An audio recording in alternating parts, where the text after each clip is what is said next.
So many people here have done meditation retreats with myself and Ajahn Paru in the past, and because of that you will know that normally I prefer to teach a 9-day retreat where we would cover the Cardinal Suttas, the Dhammacakka Sutta, Anattalakkana Sutta, and the Fire Sermon, and sometimes the Anapanasati Sutta. I try to cover the foundation teachings, the basics, the Four Noble Truths, the Four Foundations of Mindfulness, and have a focus on trying to help people to be able to practice Lord Buddha's teachings so that we can make our minds more peaceful, and so that we can contain and restrain energies of greed, hatred and delusion, and work towards insight and liberation. But on this occasion that we will be putting relics into a Chedi in 2 days, and I might have to cover some more, what would one say, speculative and imponderable subject matter, but I have a feeling that as a predominantly Chinese Malaysian group that you will find that interesting. Then there's always the matter of where to start. So I think a good place to start is with Lord Buddha, since we are all practicing Buddhists. As Lord Buddha approached his Mahaparinibbana, Venerable Ananda asked him how he should treat the body of the Buddha. And that's when Lord Buddha gave instructions, a very specific way to burn the body, with full awareness that there were going to be relics. What are relics? This talk's going to be a bit meandering. Please bear with me, because there's a lot of different, interesting, somewhat abstract subject matter to try to pull together. So I'll go left and right and around a bit, but just keep coming back to some central themes. When a person cultivates their mind to the point where they have jhana samadhi or appana samadhi, the mind experiences a kind of purity coming from concentration. So that purity is because the 5 hindrances have been suppressed, and when the 5 hindrances are suppressed, the mind can unify, becomes very bright and very powerful. And people who develop jhana samadhi sometimes develop psychic powers, and that's one of the results of a very focused and powerful mind. But another thing that occurs, which people are maybe less aware of, is that that pure quality of mind, when it comes in contact with earth element, then that earth element can absorb a certain quality of purity. And some people need things explained more scientifically, some other people need things explained more visually. But if a person has a divine eye, for example, as some of my teachers do, a purified quality of clairvoyance, one of the psychic powers, it's similar to eye consciousness, but it's just seeing more similar things. So your ordinary eyes are seeing things all the time, but if you develop samadhi, then you'll start to see more subtle things, which are there all the time anyway, but most people can't see them. But if a person has a divine eye, they can see that the relic has a quality of light around it, which has stuck to the earth element. What's interesting about this quality of light, so it's probably metta and merit. So cultivating our minds, Lord Buddha explains that we generate merit by being generous, maintaining ethical precepts, and purifying the mind. And the mental cultivation produces more merit. So people whose minds are very pure are constantly producing merit, and merit has a light quality. So to understand that the kilesa, greed, hatred and delusion, they have a dark quality. So when the mind is affected by the kilesas, it becomes dark, and your experience will be one of suffering. They oppress the mind. When one is generous and ethical and trains the mind, when the mind is able to absorb into some quality of collectedness, the mind experiences rapture, tranquility, serenity, equanimity, and it gets better from there. When one really starts to uproot the greed, hatred, and delusion with a combination of mindfulness, concentration, and wisdom, then these qualities that oppress the mind can be uprooted. So even people with jhana samadhi who are not yet established on one of the levels of enlightenment, through the power of the purity of the concentration, oftentimes when the body is cremated, relics appear in the ashes, and those relics do contain some of the merit, some of the purity, some of the metta of the practitioner. So Lord Buddha explains that some things are imponderable. And I don't know if quantum physics has developed yet to the stage where it can measure merit. And quantum physics is often interested in matter. And then it's very interesting that when they study matter, they've found that the biggest component of matter is actually empty space. That's very interesting. But that's a subject of a different Dhamma talk. With regards the mind of a person who has established themselves on one of the grounds of liberation, that person's mind's the purity is even more powerful. And so the Buddha, for example, when after his body was cremated, his relics were taken by the kings of many different kingdoms, and they all had Chedis made to them. And Lord Buddha did say that anybody who paid respects to the Chedi that was built in honor of him and the relics of his, that it would be for their benefit for a long, long, long time to come.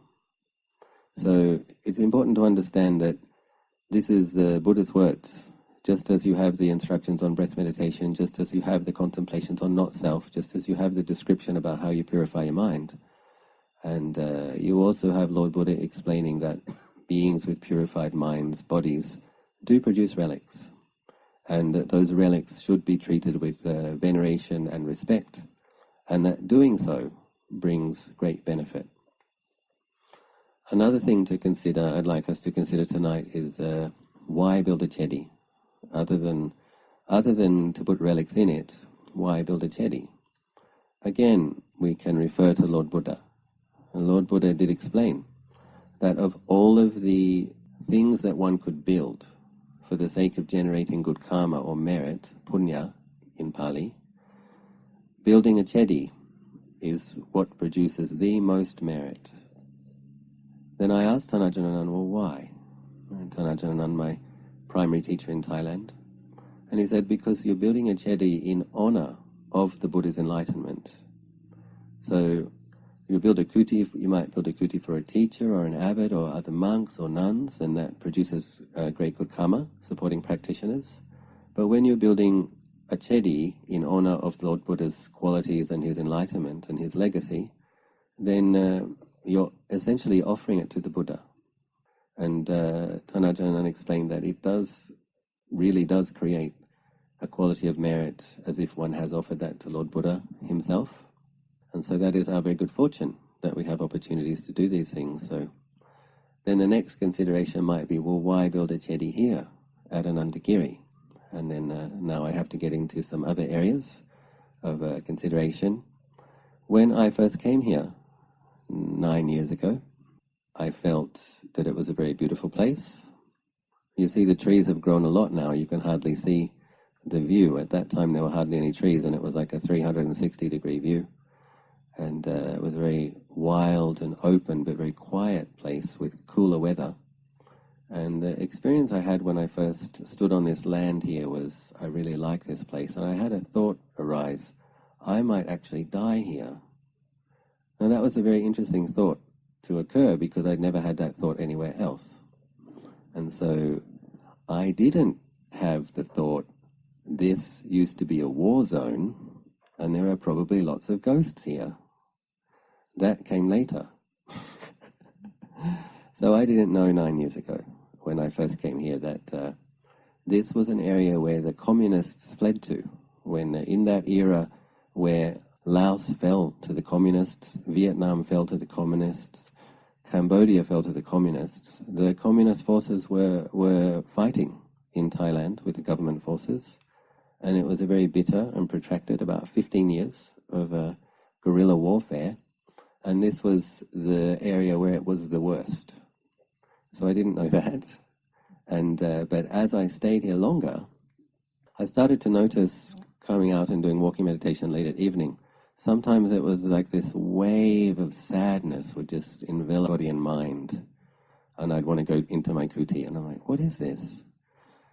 And then through some dreams, some meditation experiences, some phenomena such as ghosts pulling my toes as I was trying to fall asleep, I started to realize that there were numbers of wandering souls that had not taken their rebirth.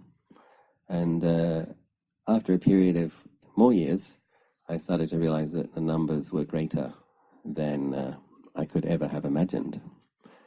So I remember once I went to visit Lumpur Pat, and I asked him, a very renowned monk with special abilities, and I asked him, in my monastery, are there more ghosts or more devas? Devas being the angels. And he looked at me and he said, I know, but I don't want to answer. And then I thought, uh-oh. I knew what that meant too. And then we had this quite a difficult first few years because I didn't feel very confident about being an abbot in a part of the country where I hadn't lived before. Most of my students were in Ubon, in northeast Thailand, and Bangkok. But my teacher, Thanajan Anand, had said that he would help me. And I was very confident. I love my teacher very much. If Ajahn Anand helps me, everything will be fine. So then Ajahn Anand, a year passes and Ajahn Anand hadn't visited yet. And I was a bit frustrated, a bit disappointed. And then another year passes and Ajahn Anand hasn't visited yet. And so this was difficult for a new abbot in a part of the country where he hadn't lived. And it turned out that this is where karma, merit, various things are playing themselves out. That Thanajan Anand, his own karma at that time was affecting his health. So about 9 years, 8 years, 7 years ago, Thanajan Anand was having low blood platelets, high blood pressure, and also arrhythmia of the heart. And so it was a dangerous time for Thanajan, because if those three things got quite serious at the same time, that could actually shorten his life.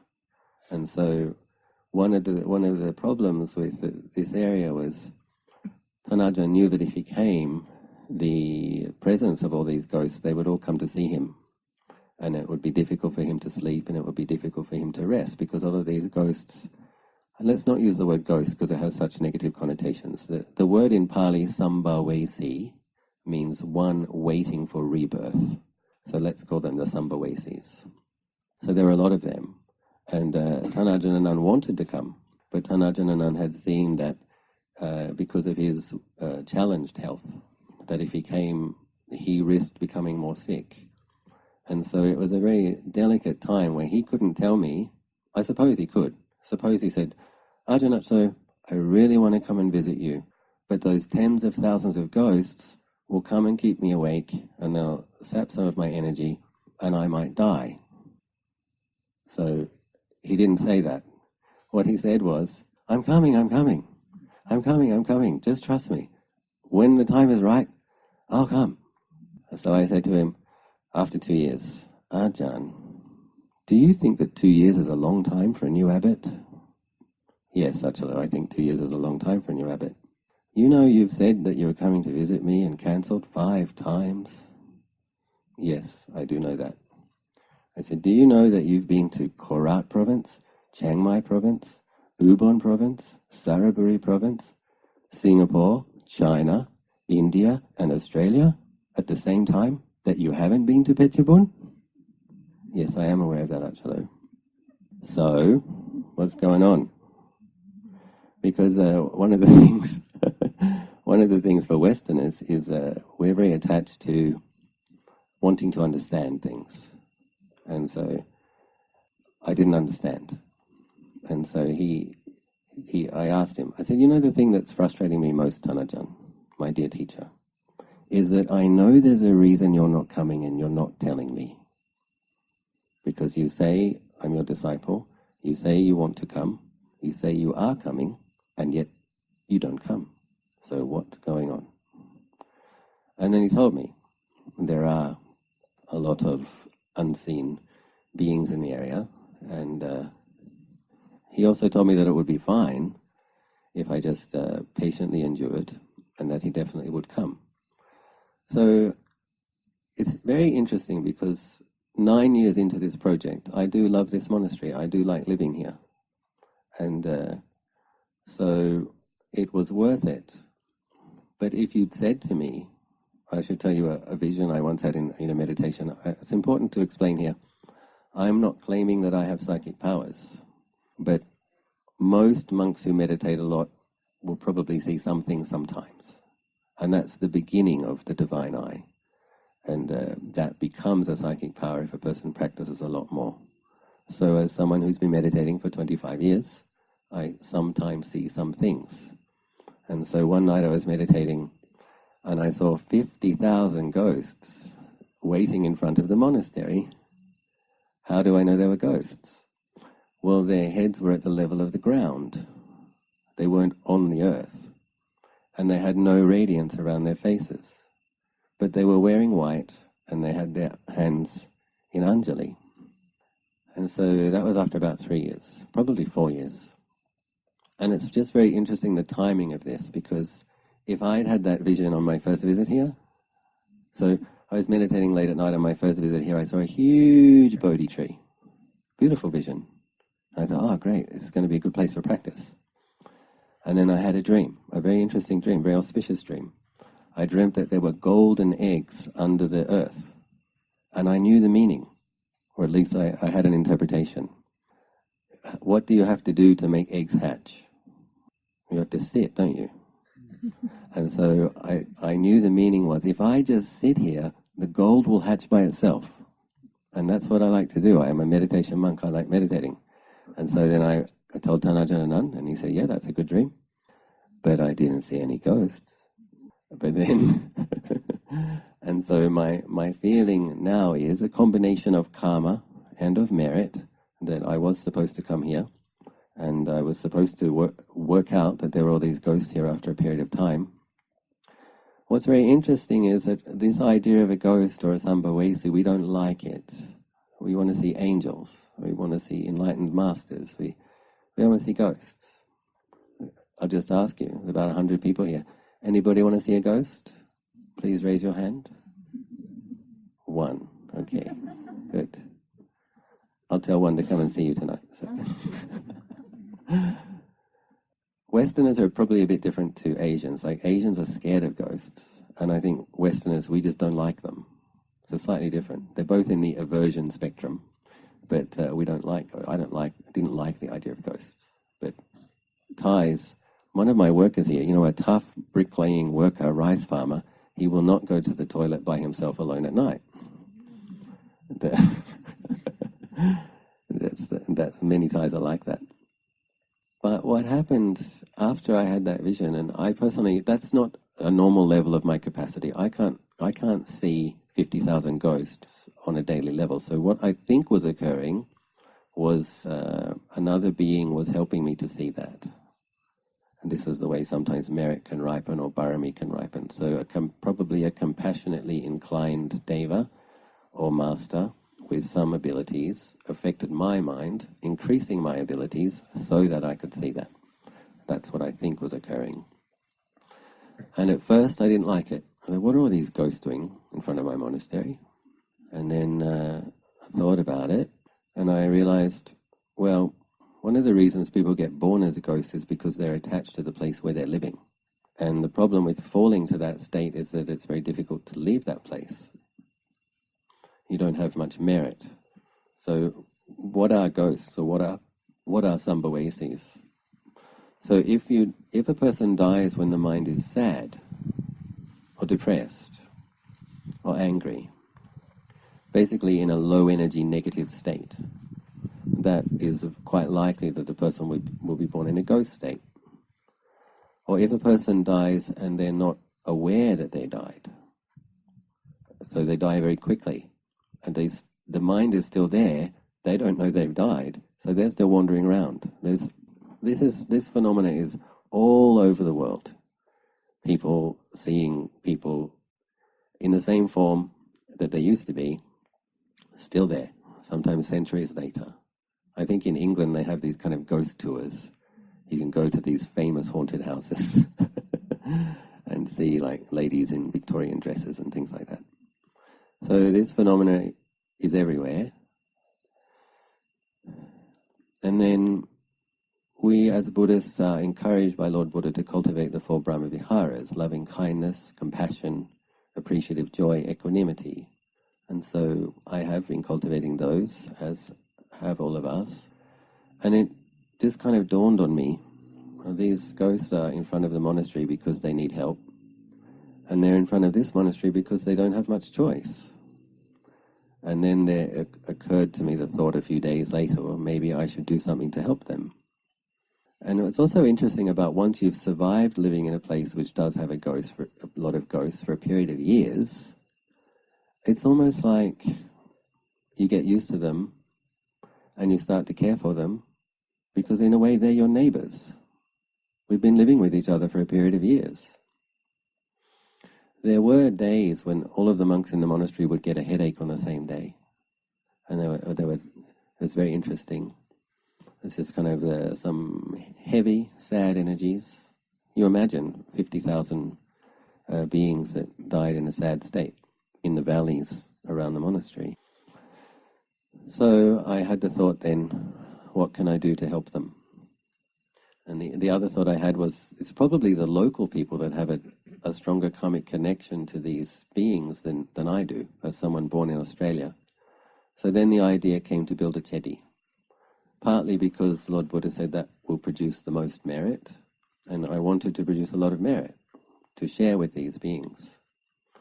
And then also because I knew the villagers would be able to help. So it has been the case that I don't know how many deliveries of bricks we've had, but we've had a lot of deliveries of bricks in the last 2.5 years. And different types of bricks. So we have the lava rock brick and the granite brick and the lightweight brick and the terracotta bricks, and the truck comes up and the villagers come up and the kids come up and we all unload bricks together. How many times do you think we may have done this, Anandu?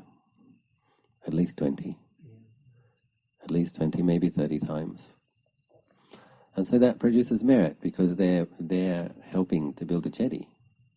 And if a person, you can see the Chedi right behind me now, it's 15 meters tall. It has 16 beautiful Buddha statues in the walls. It has carvings of the Buddha's life in sandstone. So some of these items were quite expensive. But another reason I wanted to do a Chedi was that if a person didn't have much resources, they could offer 10 bricks, 20 bricks. Everybody could contribute something. If they didn't have any money at all, they could come and carry some bricks, which many of the villagers did. So I thought this is something we could do that would produce a lot of merit, involve a lot of people, and then that merit could be dedicated to these beings. And so that's how the Chedi idea came to be born. It was very interesting. I met a monk called Lompo in Chiang Rai, and he told me some interesting information. What was very interesting was when I met him, he hadn't physically been to this monastery yet, and I had never met him before. And he looked at me and he said, "Your monastery came to being because of the ghosts." I'm like, what? So he's also renowned for his abilities. He spent 5 years in a cave by himself and 3 years in a kuti by himself. That's not an easy thing to do. That was when he was a young monk. He's 89 now. So the first time I met him, he said, "Your monastery came into being because of the ghosts." I'm like, what? He said, yeah, the ghosts went to a deva, an angel that lived on this land, and they said, "We want you to inspire somebody to offer this land to make it a monastery so that we can rejoice and accumulate merit and take our rebirth." And so I suspect that is the case. So you see, among ghosts, you have the scary type. And this is as a group of Asians, or 100 of you, only one person wanting to meet a ghost, it's a good thing to consider that there might be some nice ghosts. Some of the ghosts might be nicer than half the humans you know, but they were in a bad state when they died. And so it is good to develop some compassion and sympathy. So these ghosts had elements of what we call right view. They want to accumulate merit, they want to do good. And so not long after this, I guess, a man called Kun Son was looking for a monk to invite to come and stay here and develop a monastery. And so he did. He invited me here. I came. And so that was very interesting, meeting this monk for the first time, and he's telling me that. I was like, oh, that helped change my perception about ghosts as well. As I said, as Westerners, we're not particularly frightened of them, but we don't really like them. And so I thought, oh, that's really interesting to notice. Ghosts with the right view, who want to make merit, who want to help build a monastery so that they can take their rebirth. Okay, that's nice. I can resonate with that kind of ghost, I thought. And so my attitude towards living in a place with evidently had a lot of ghosts changed. And it's just that sense of, well, I should try to help them. Interesting also, like I wouldn't have volunteered to build a big, complicated project that cost a lot of money and was really a lot of hassle in many ways, unless I thought it would be a tremendous benefit to a great number of beings. So that was like the carrot. Okay, a great amount of benefit to a great number of beings. So then that makes something worthwhile. Also, I believe the monks community and other practitioners here will benefit because some of our teachers have special abilities, and so this Chedi contains 300,000 blessed amulets, about 150,000 blessed by Tanajana Nan, another 150,000 blessed by Lumpur Biek, monks, disciples of Lumpur Cha, who are renowned for their abilities of putting concentrated metta blessings into objects. So that will affect the atmosphere in the monastery, so that there's this quality of radiance. And people often find, coming back to this relics, Chedis, amulets, in a way an amulet is similar to a relic. A monk or a nun's purified mind has been focused, some energy has been put into it, it has fused with that piece of earth element, and then it's become a sacred object. Just as part of the body of an enlightened master, when it's cremated, becomes a relic which has this positive energy fused to it. So there's different ways of bringing good energy into a place. So with 300,000 amulets, I do feel confident that the Chedi has a lot of good energy. And if a person had divine eye, you would probably see a very, very bright light that spreads to the sky. When I asked Lumpur Biek and Lumpur Nan, they did say that that is the case. And so my experience of meditating at Chedis is that the mind can become more peaceful more quickly. We haven't really had the chance to explore or experience that much yet because it's mostly been a work site for the last 2.5 years. And I was just meditating, we were meditating together, listening to the bamboo cracking and the sound of the insects, and I was just thinking, this is actually why I did this, to create a space where we can come and practice together. I didn't really do it for the building. I did it so that we could have a peaceful atmosphere and a nice place to meditate. So I'll talk a little bit about the Chedi, what is in it, and what the materials are, since we'll be celebrating the Chedi in the ceremonies the day after tomorrow. And the very first thing we did was we put a little vessel that contained, I think the first one contained 33 Bodhi seeds from the Bodhi tree in India.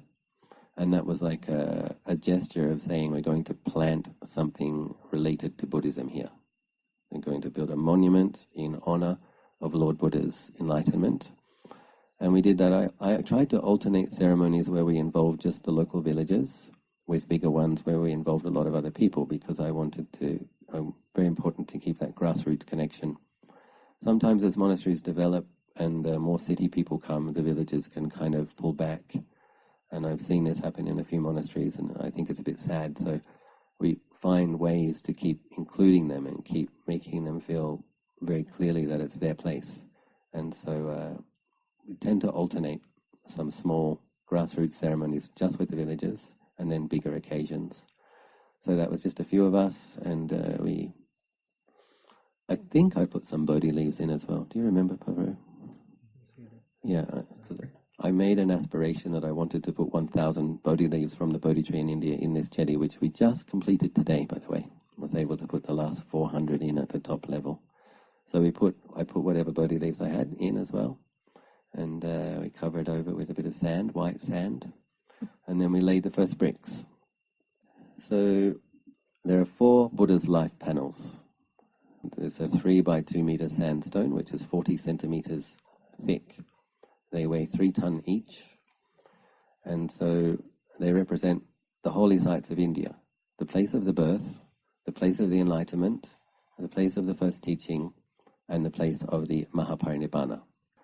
Then, because I have some lovely Chinese Malaysian students who also have faith and love and respect for the great bodhisattvas, I thought it would be nice to have 4 images which represents the 4 holy mountains of China as well. So on that lower level we have the 4 holy sites of India represented, and the 4 holy mountains of China as well, with the 4 great bodhisattvas being Avalokiteshvara, Samantabhadra, Manjushri, and Ksitigarbha.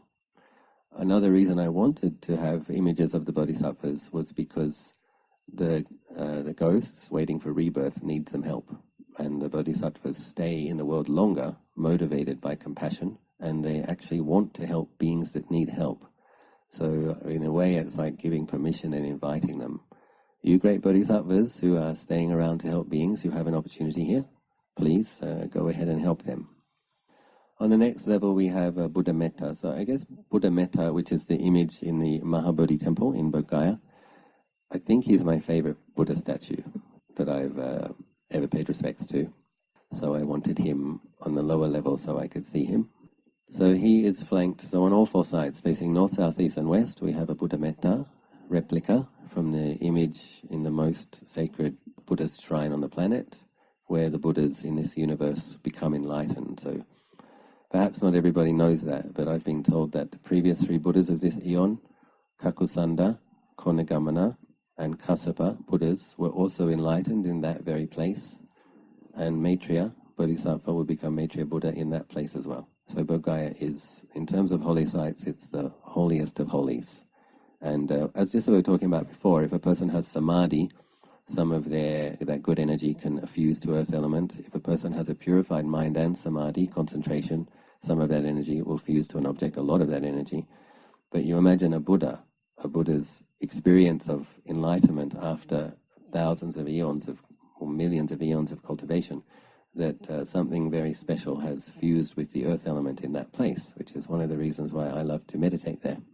I find that the mind becomes more peaceful, more easily, and that you're able to sit meditation for longer. And then in doing that, I'm able to make all sorts of special prayers and dedications and aspirations. So I love meditating in Bodh Gaya. So I was also mindful that at one day I should probably stop meditating in Bodh Gaya and meditate more at Anandagiri, put the Buddha Metta here, and meditate with him here. Maitreya is flanked on the left and right side by Maitreya Bodhisattva and then Avalokita Bodhisattva. So that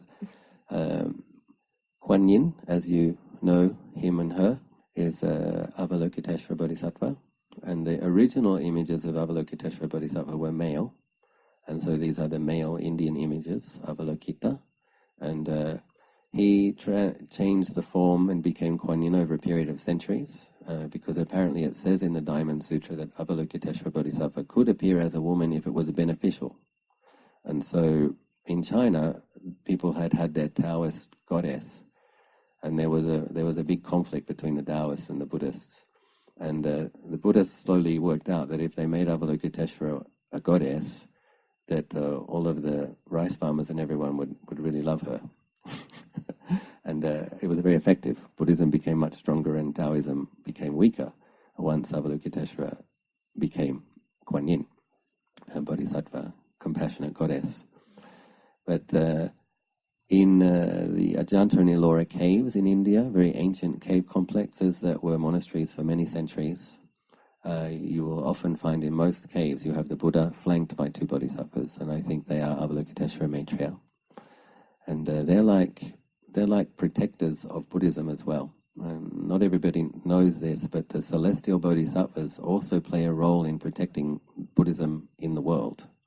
So there have been monks born in Thailand, very, very famous monks, Lumpur Tuat and Somdet Do, who were incarnations of Maitreya.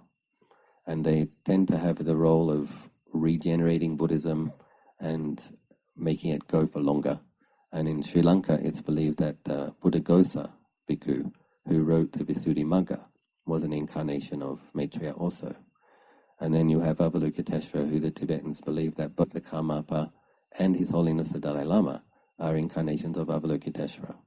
So the Bodhisattvas, suppose a person was developing the Bodhisattva qualities and intending to be a Buddha. If you're 3/4 of the way there, obviously you're going to be very, very interested in supporting Buddhism. That's what you're going to be a Buddha, you're going to establish your own Buddhasasana. So obviously these beings are involved, but sometimes in ways that people might not recognize. But I have also consulted with my teachers about this, and it is apparently the case that the great Bodhisattvas are very involved in helping to protect. I even remember Ajahn Jayasaro once, he told me a student in his retreat saw a dragon flying down from the heavens with Kuan Yin on it, and another one with Lompo Tuat on it, and Kuan Yin threw this crystal ball at him, which this woman saw, hit his mind, and his mind became radiant, and he gave a very inspiring Dhamma talk. And so Ajahn Jayasaro wasn't saying that he thought this woman was crazy. He was saying this woman seems to have something, but he didn't see anything. So this is very interesting, that he gives very good Dhamma talks, and his Dhamma talks help lots of people. So if a monk has some abilities, is giving a Dhamma talk, these great beings may come and give some energy, and then it helps to spread Buddhism. So on that occasion, this woman saw Kuan Yin, Avalokiteshvara, Lompo Tuat, Maitreya, both come and offer energy to Ajahn Jayasaro while he was giving his talk, while he was giving a retreat. So that's just one example that I thought I might offer to help you understand why Ajahn Acho might have Avalokiteshvara and Maitreya on either side of a Buddha Metta. Also, most of us here might not be becoming arahants anytime soon, sorry to say, but we are on the path, and that is our goal. But many, many, many people who are practicing now will likely become established in one level of liberation under Maitreya. So it's a skillful practice to be mindful of Maitreya, to pay respects, to have the aspiration to meet him and his teaching, and to practice and to gain realization under his teaching. So that's another reason to have Maitreya images. Above this we have the teaching Buddha in 4 directions. So that represents the Four Noble Truths. Truth of suffering and unsatisfactoriness, the truth of the cause of suffering, craving, based on ignorance. Then the fact that suffering can be gone beyond, that's what Nibbana is. There is a state beyond unsatisfactoriness that we all have the ability to realize. And then of course there's the path that we have to cultivate if we are to realize that.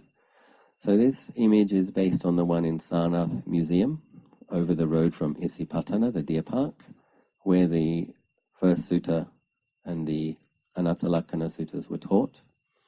It's considered by many to be the most beautiful Buddha statue in the world, and it is indeed a very, very beautiful Buddha statue made of sandstone from the Gupta era, which was, I think, 7th century India. So it's one of my favorite Buddhas as well, so he's there. Above that, in terms of my personal preferences, aesthetics, in terms of Buddhist art, I tend to really like the Indian and Nepalese. But because I live in Thailand, I felt it was important to give due honor and respect to famous Thai Buddhist images. So on that next level, above the teaching Buddha, you have Buddha Chinarat. And Buddha Chinarat is considered by many Thai people to be the most beautiful Buddha statue in Thailand. And he's housed in a vihara in Pitsanalok province. And many of you, I believe, have already paid respect to Buddha Chinarat. So that's coming from the Sukhothai era, probably about 900 years ago. On the very top, we have the Emerald Buddha. So that the Emerald Buddha is in Wat Prakao in Bangkok, facing the 4 directions. Actually, we have 3 Emerald Buddhas and 1 Buddha Mahadhammaraja. The Buddha Mahadhammaraja is the most famous and respected Buddha image in Phetchabun province. So I was trying to make the Chedi have a clear groundedness in this province, in this area, but also to have its roots in ancient Indian Buddhism. And at the very top, in 2 days' time, we'll be placing the spire on top of the Chedi, and the spire is based on the one on top of the Mahabodhi Chedi. in Bodhgaya. And on top of this spire, we will have a 3-tiered gold-leafed parasol. And it's very interesting with Chedis what they point to in terms of symbolism. They tend to have a large base which tapers up, and then there's something very pointy at the top, pointing at the sky. And I think it's worth considering. As I said earlier, some people understand things through concepts and teachings and logic. Other people understand things more visually or symbolically. Tibetan masters say that the best description for a liberated mind is a mind of clear light, which is like the empty sky, yet luminous. Chedis are pointing to that, aren't they? They're pointing to an empty sky. And a liberated mind is like a vast empty sky, which isn't grasping at anything. They also teach that one should see mind states as being like clouds, and not to grasp at the clouds, but to pay attention to the empty space and understand that the cloud will blow through and blow away. It arises, stays for some time, and ceases. So that all of the Chedis in the world, they're pointing to the empty sky. Tibetan masters are saying that the mind of clear light, or the purified and liberated mind, the best simile or metaphor to describe what it's like is like the empty, cloudless sky, which is bright. So I hope that when it's fully completed, there's just a little bit left to do. You might notice on the left-hand side of me now, there's some concrete structures and there's a wall. It doesn't look very beautiful. So the reason we need this large flat space down below is because the crane has broad ballasts and it needs that flat space in order to be able to lift the top of the Chedi on in 2 days. So the top of the Chedi, that first piece, is about 7 ton. The crane itself is 110 ton. But after that crane has come for the last time, we will be able to extend the platform and make it broader space there. We may be able to do our evening chanting in the hot season in front of the Chedi. So that will be very nice. So when we do the formal dedication in 2 days, part of the ceremony will be bringing to mind beings in the area that have been waiting for merit. And interesting to consider this subject of dedicating merits, producing merit and dedicating merit. Sometimes beings can receive merit if they have a karmic connection to you or if they used to be a relative of yours. Sometimes they can't.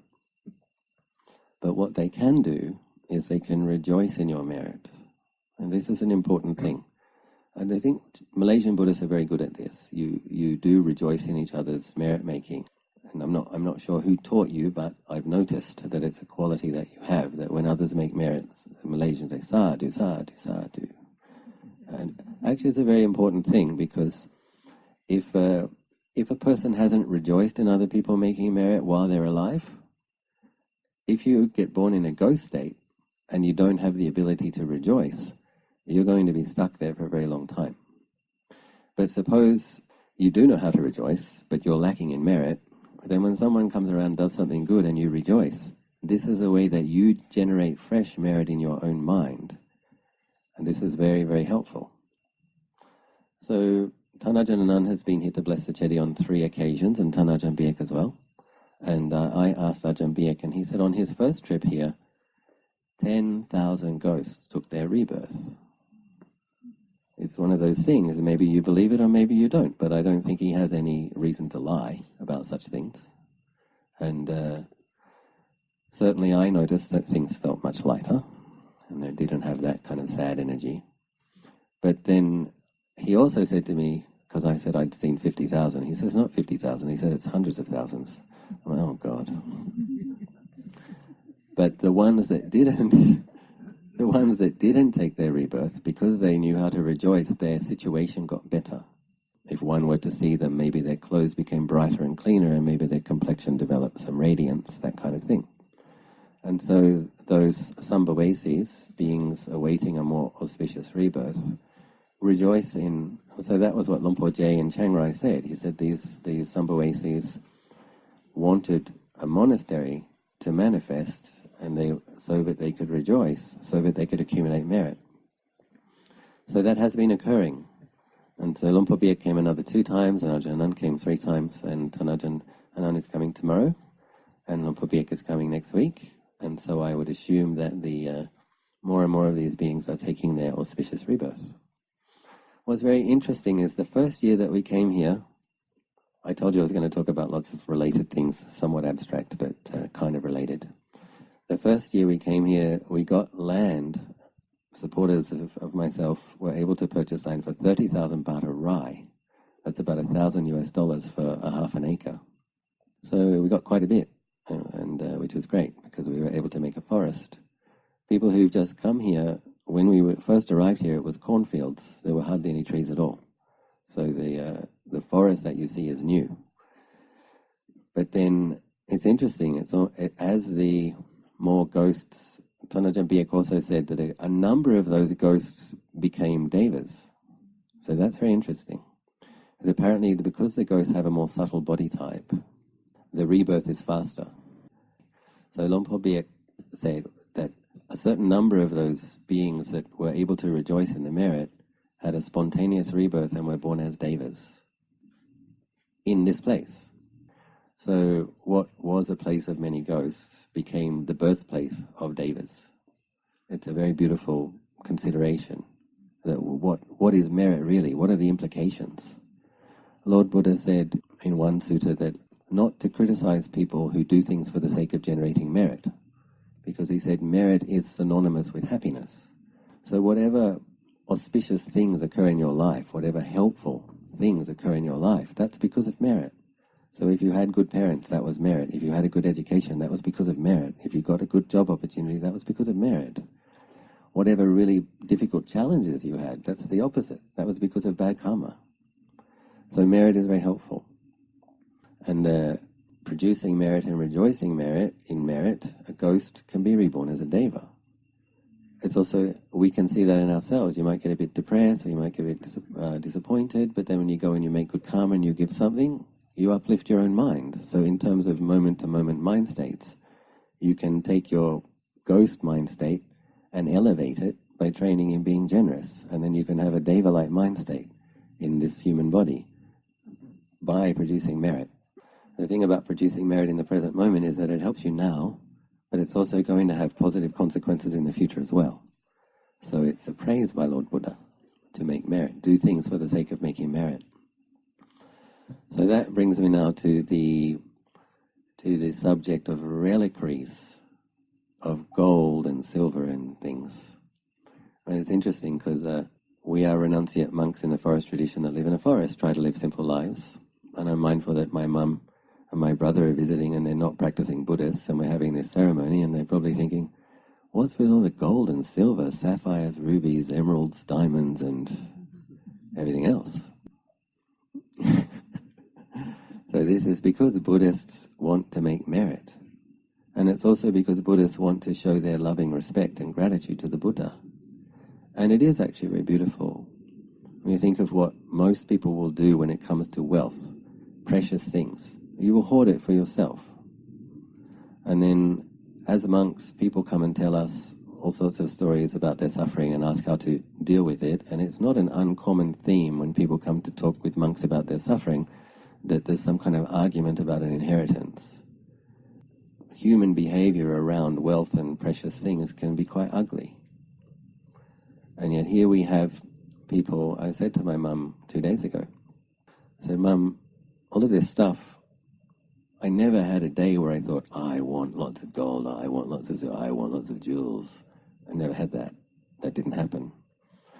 And I don't consider this stuff to be mine. This has been given to Buddha, Dharma, and Sangha.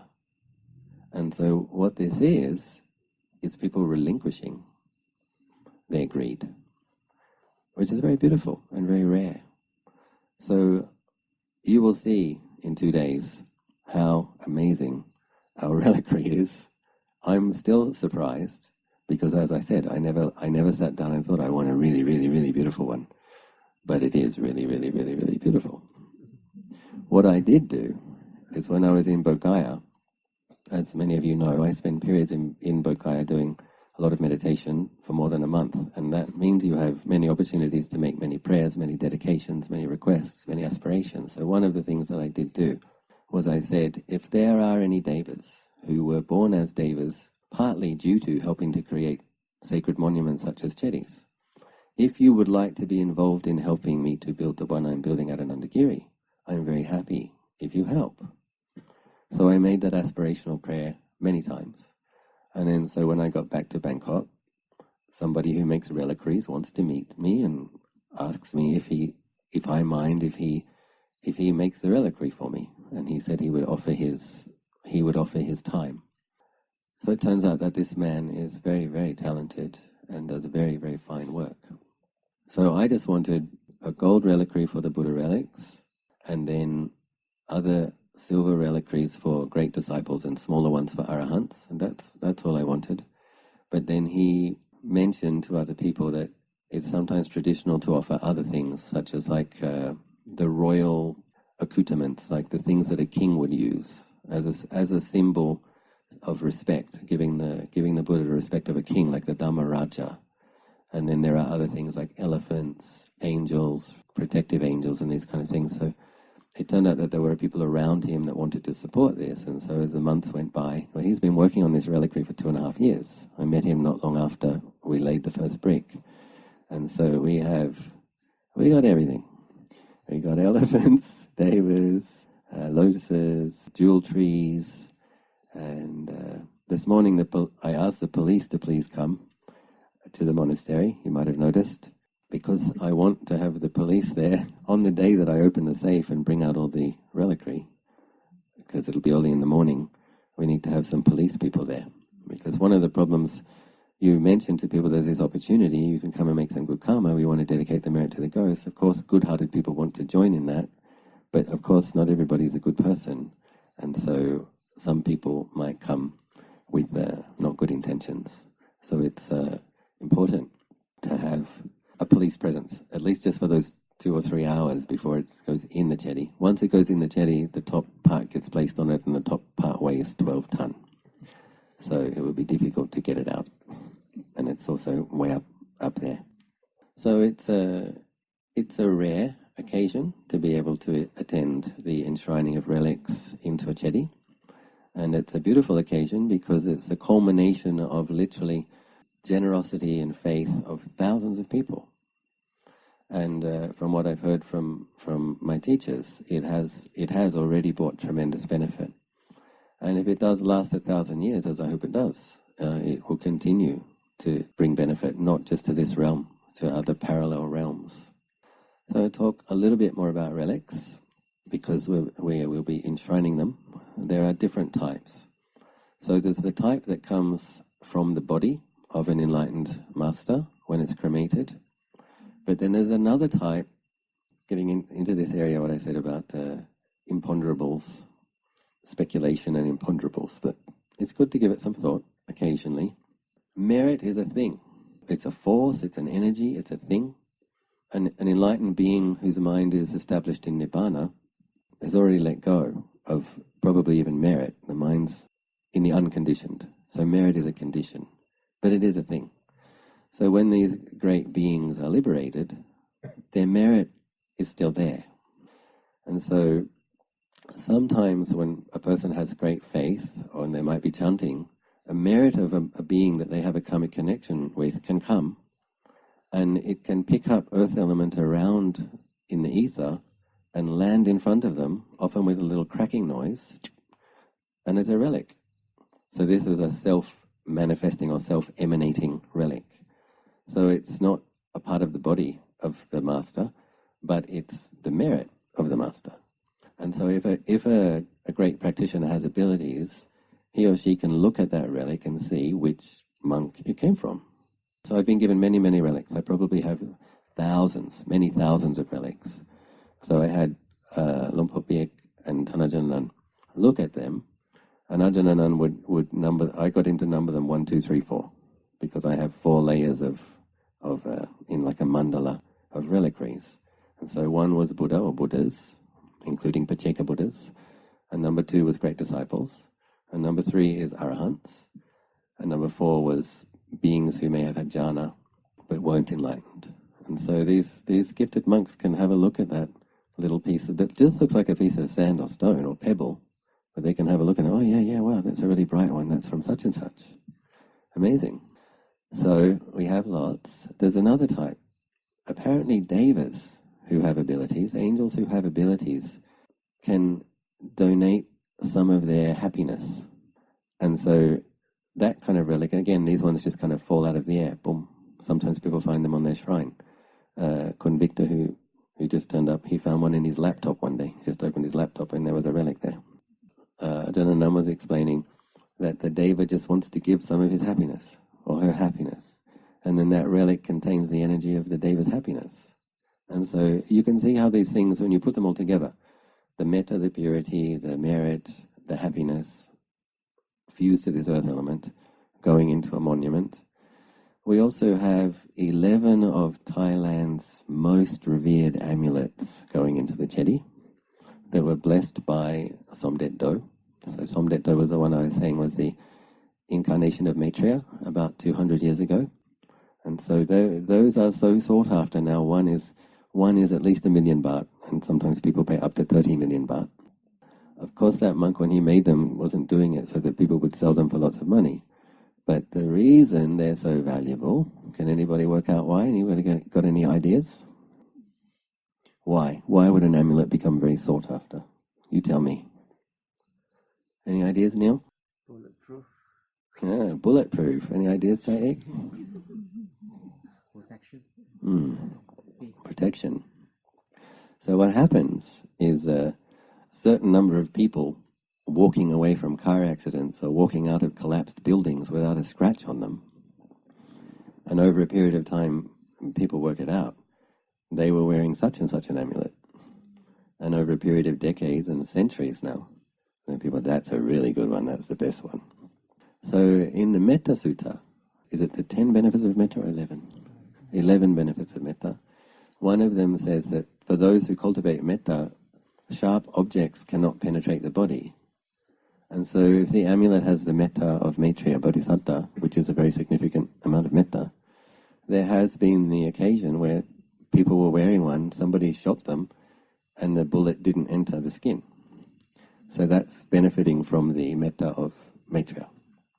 It is also understood, it should be understood, that these things can only help you if you have sila. So all of those gangsters that who make money in bad ways and pay 30 million baht for their amulet might be disappointed when the bullet actually enters. So there's no escaping the fact that we need to be virtuous, and then all sorts of things will help to protect us if we are. So we have relics. Oh, there's another type of relic.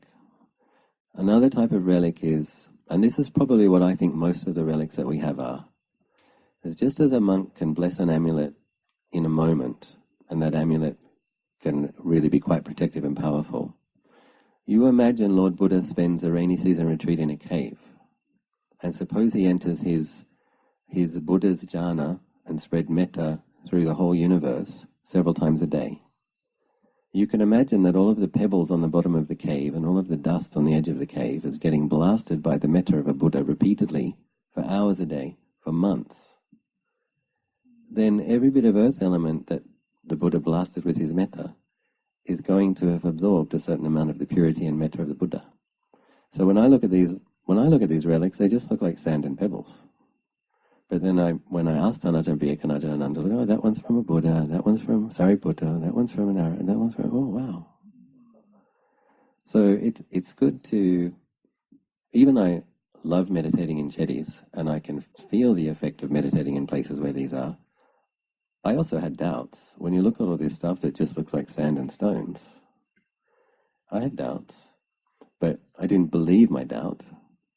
I just asked somebody who had more abilities than I do. And he's like, yeah. And some of them know, but most of them, of all of the relics that have been given to us, most of them did contain some blessings from these great beings. So anyway, to bring it a bit more back to practice, I just want you to understand like why we built the Chedi, what the potential benefits are, what relics are, the fact that they do exist, how to protect your own mind from a ghost state so that you don't have to become a ghost and wait for someone to make merit for you. This is what I wanted to talk about. To close the talk, that we do have to keep our ethical precepts, and we do have to be generous. If we don't have a lot of money, that doesn't mean you have to give away money. So you give away what you have that you can spare. For some people that means giving, sharing a talent. For other people it's volunteering some service. Sometimes it might be listening to somebody who's suffering, who needs some encouragement. There's all sorts of ways that we can cultivate goodness and generate merit. And then meditation, obviously. So on the foundation of being generous. Generosity also going against that greedy, covetous, accumulative tendency that people can have. So it's like when you give stuff away that you want, sometimes that doesn't feel good. Sometimes that, it hurts a little bit. But if you have faith in the value of it, giving these things away is an investment in your liberation. There's a very, very clear link between generosity and having successful spiritual practice. Because when you come to meditate, you need to let go of the hindrances to meditation. So that's craving for, craving not for, the sleepiness, the restlessness, the doubts. So we need to be able to let go of these things, and these are subtle things that need to be let go of. You need to have a strong mindfulness, some collectedness in order to be able to let go of these things. But having trained in relinquishing physical things, having trained in giving time, even when you didn't want to sometimes, this has a direct correlation to whether or not you will be able to give up negative mind states. So there's a very clear link here. Then with your mental cultivation, as you begin to get some benefits from it, you will want to meditate more. Then you get into this area of cultivating the Brahma-viharas. When you generate metta, the Buddha said even for the time of a finger snap, if it's real metta, it produces enormous amounts of merit. And it affects beings around you in a positive way. Similarly with compassion, similarly with mudita, appreciative joy. Equanimity, a quality of balance. Tanaja Nansu often says in practice it's really important to learn to keep the mind in the middle, not to be swayed into liking and disliking, not to be too affected by praise and blame, these kinds of things. Practicing contentment, these kind of things, remaining equanimous, this actually produces merit. And these qualities, these four Brahma-viharas, support your cultivation of mindfulness. And Lord Buddha says that those who cultivate metta, their minds become concentrated quickly and easily. So there are tremendous benefits. It's not just someone saying, it's nice to be nice, you should be nice. There are really profound implications to your developing genuine loving kindness. Your mind will concentrate easily, you will have merit, the conventional you will experience the result of that merit, which is well-being, contentment, happiness. So it's really good to give a lot of attention to cultivating the Brahma-viharas. Lord Buddha also said the thing that produces the most merit is a true and clear insight into impermanence. So all of these things, the gradual training, they're all interlinked. Your practice of generosity, you're keeping your ethical precepts, you're developing abilities to pacify and relinquish hindrances, then your clear seeing of the way things are. Every single breath arises, stays for some time, ceases. Every feeling in your body arises, changes, ceases. Every thought arising, changing, ceasing. And when we're grasping at them with ignorance and delusion, with not very clear quality of mindfulness, we interpret it as a self. That's ignorance and delusion. The antidote to ignorance and delusion is mindfulness and wisdom. So when you just see it as it is, it arises, it stays for some time and ceases. It arises, it stays for some time and ceases. Then that feeling of being a self can fall away. And what you'll have is an experience of clarity, presence of mind, stability, that knows a body as a body, a feeling as a feeling, a thought is a thought, mind states are mind states.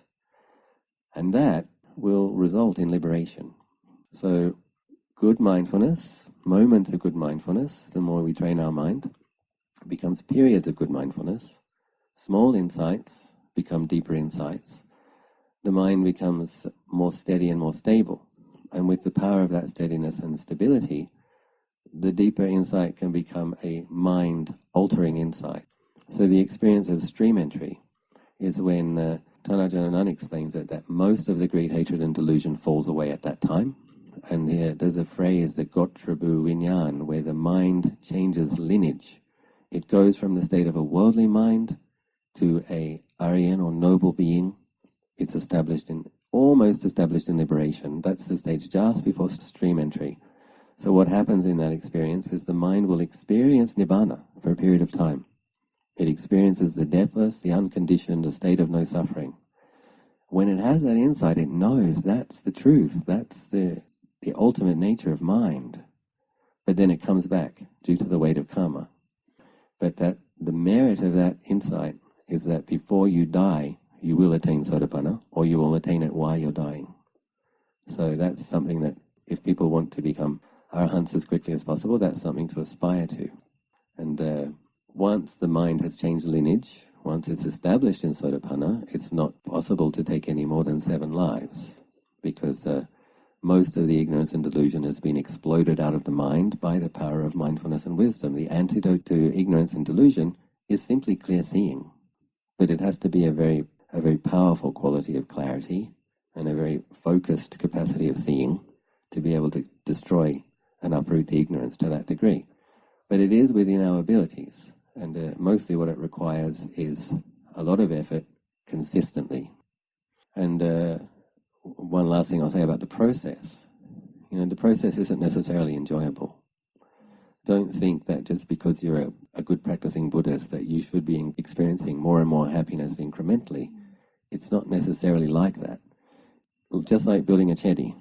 We just washed the floors today. We had to use acid to wash the bricks and to get the lime scale off, and we had to use soap and a buffer machine to get the dust off the floor. It's like, in order to create something beautiful, you have to address the dust, the dirt, the filth. None of these statues started out beautifully. They started as big rocks. And it's a process, and it's a very painful process for the sculptors. 8 hours a day of grinding, covering their mouths. They can't breathe freely, cover their mouths so that they don't breathe in the dust, because if they do, they'll get lung disease.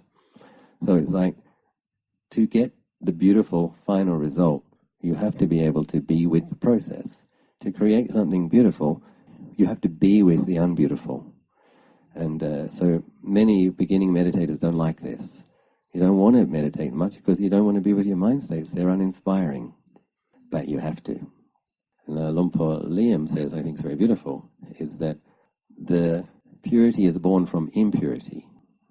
Ajahn Chah also says, the place of practice is where the suffering is.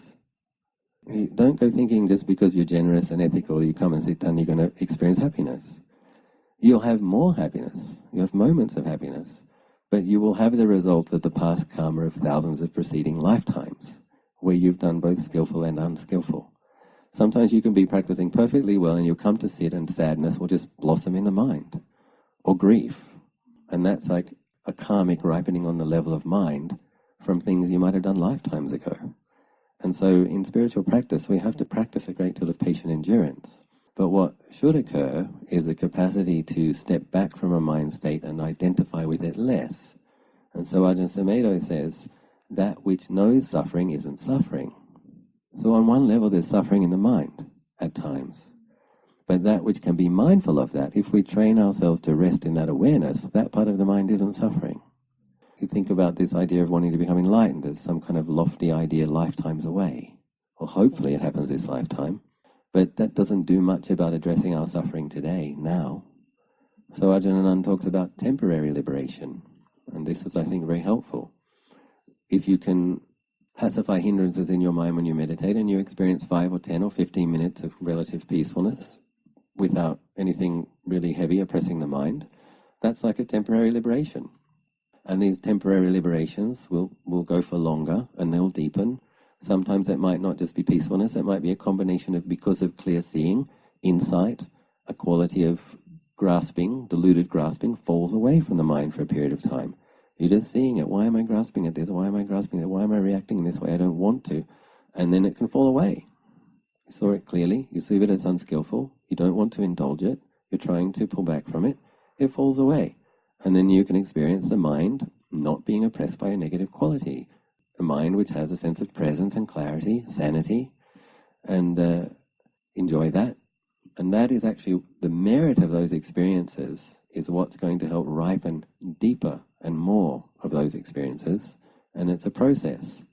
And so whatever peacefulness you have is good. And so you bring your mind to experience whatever peacefulness it can. That's conditioning deeper and greater and longer peacefulness in the future. Whatever insights, small insights conditioning deeper insights are going to condition the mind changing, liberating insight. The mind will become established in liberation. But probably the most important thing is consistency. So that means practicing when you don't want to, and that means keeping it up even in the periods where you're not inspired. And the result, however, will be liberation. But if you take one step forward, one step back, 2 steps forward, 2 steps back, that's not going to work. And so it's good that you've all come here to participate in a joyous, meritorious ceremony. And I hope that you lift up your faith and develop a bit of resolution, determination, not going to fall into a ghost state. Buddha's teachings lead to heaven and beyond. So that's what we're aspiring for. You have to maintain your true humanity, which is keeping the 5 precepts. Develop your inner angel by working on these 4 Brahmaviharas, doing your meditation retreats, doing your daily practice. Start to have these insights. That's the heaven beyond. Insights into anicca, impermanence, unsatisfactoriness, not self. That's beyond heaven. That's glimpses of the temporary liberations, glimpses of nibbana. So please keep practicing towards this. May all of the merits that we accumulate, all of the faith that we develop, all of the generosity that we practice, may that support you in this process. I wish you every success. I hope something I've said has been interesting and hopefully helpful. I offer this for your reflection.